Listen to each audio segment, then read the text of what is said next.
Hey, I just wanted to share a few things. I've been aware just recently that in the midst of waiting, sometimes it's really one of the hardest things to do when you don't know what to do. And many of us are contending for a breakthrough. We're asking God for solutions. We're asking God for the answers. God, I just want to know what I'm supposed to do. And I realized this recently, not recently, I guess I've been realizing on and on, but to another level, that waiting process is one of the most critical times of building trust, of building the satisfaction, this fulfillment of God. All I need is you. You're my fulfillment, not the breakthrough, although I want that, but learning how to be content, not just, okay, I'll settle, but actually finding joy, finding peace, finding this solitude, or this, not even solitude, this awareness of I'm okay. I'm okay because God, you're with me. And we've been, as a family, and I'm just sharing this, we've been navigating a whole bunch of things. It's just been busy. It feels like just go, go, go. A lot. We went away, and birthdays. July is our biggest birthday month. We all have one of those for all our kids, and we've been just trying to keep up with everything, from school coming up to decisions we're trying to make. We're trying to buy a home, some challenges with school that's been going on.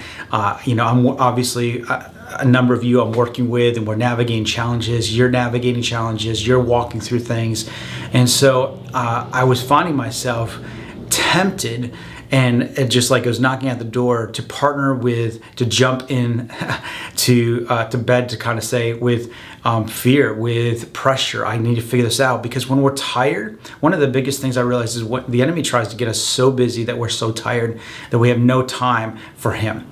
He doesn't even have to do a whole lot of work. We just get ourselves so busy. We get ourselves so caught up in all the different things. We don't discipline ourselves to say no. We don't discipline ourselves to put boundaries and actually create a place to be able to connect, to be able to walk out of peace. I'll tell you, just being on vacation with 4 kids, like I need another vacation. I know you know what I'm talking about, but it's just like that place of you go, go, go, go, go. And I'm like, oh my goodness, I'm exhausted. I'm just functioning out of, I got just doing what I got to do, doing what I got to do. And I just realized that even in those places, it's so important to discipline ourselves, to pull out and say, I've got to just connect with Holy Spirit. Lord, what does that look like?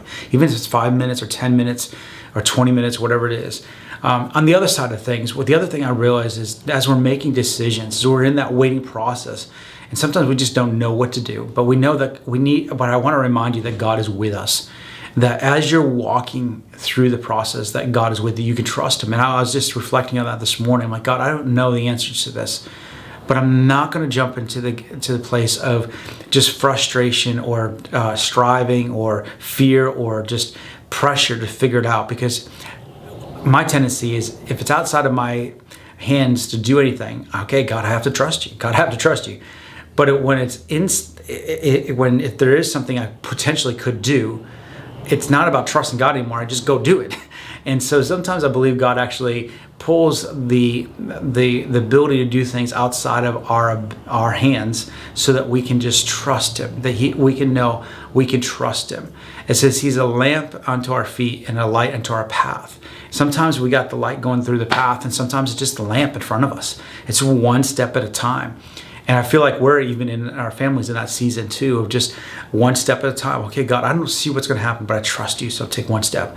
Okay, I trust you, God, so I take one step. And I just want to encourage you. First of all, you're not alone, and some of you might not be relating to this, but as we're waiting for that breakthrough, the breakthrough is not the fulfillment. The breakthrough is just the icing on top, but the journey of staying engaged in the waiting, of saying, okay, God, I can trust you. What are you saying right now? How are you leading me? I know you're with me, and I know that you're going to take care of me. The other thing that I want to really encourage you is the testimonies. And now listen to me. I know I talk about this all the time, but I've been reflecting on this so much recently, of like how it says feed, in Psalms it talks about feed on the faithfulness of God. And it says this testimonies. When I was discouraged, David says, when I was discouraged, I remembered your testimonies.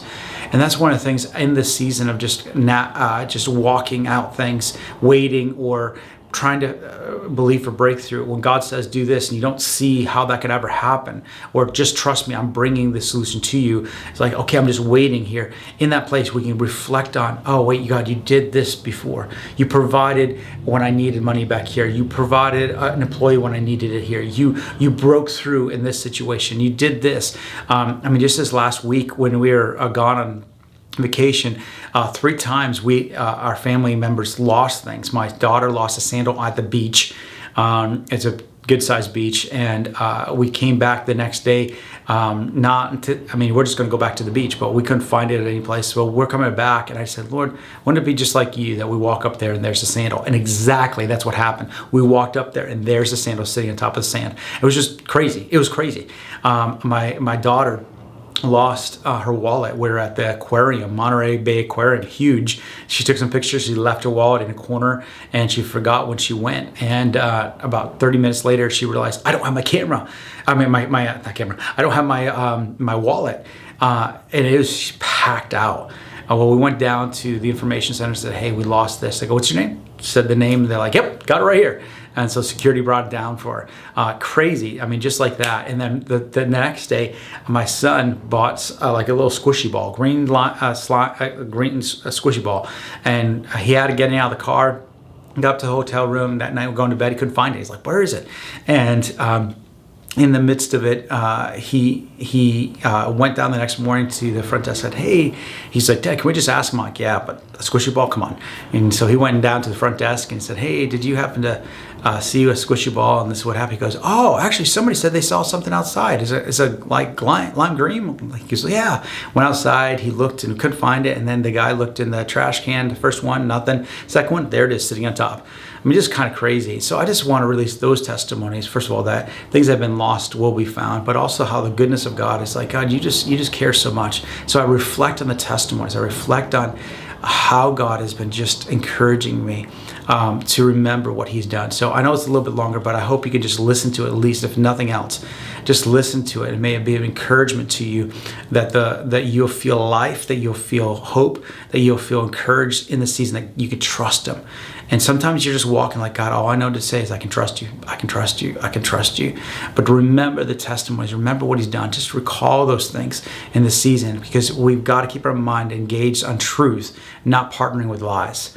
So I'm just praying grace on you in this season as you're waiting, as you're trusting him, and that you'll find his nearness, and that you know that he's with you in the midst of everything you're walking through. Read Psalms 23. So significant, so near to my heart right now, that he's with us. So I bless you.